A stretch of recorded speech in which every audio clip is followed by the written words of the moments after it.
In this video, we're going to demonstrate Tip Kiosk using a Clover Flex device. This app is also available on a Clover Mini as well.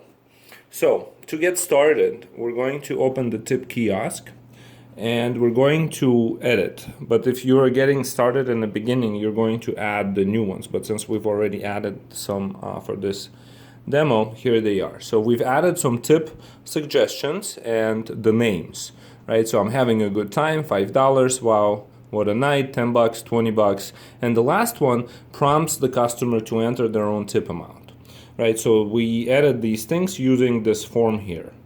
And once we've created the tips that we are interested in, we can go ahead and start. So starting this app takes this device into a semi-self-service mode. And once it's locked in, the device is no longer accessible in terms of any other functionality than this particular functionality that's here. So the server that's logged in is shown, and then whatever the amounts that we have created are also shown.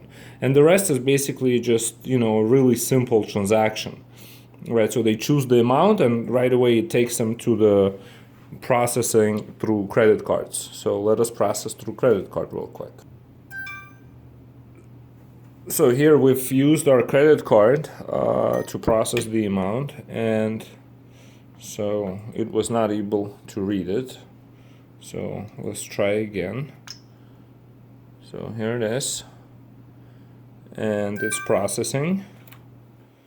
So we're going to, upon the successful processing, we're going to get a receipt, which is basically the receipt that is given for the merchant. So this is a merchant receipt, and it gets printed because of the settings that already are enabled. And that's it.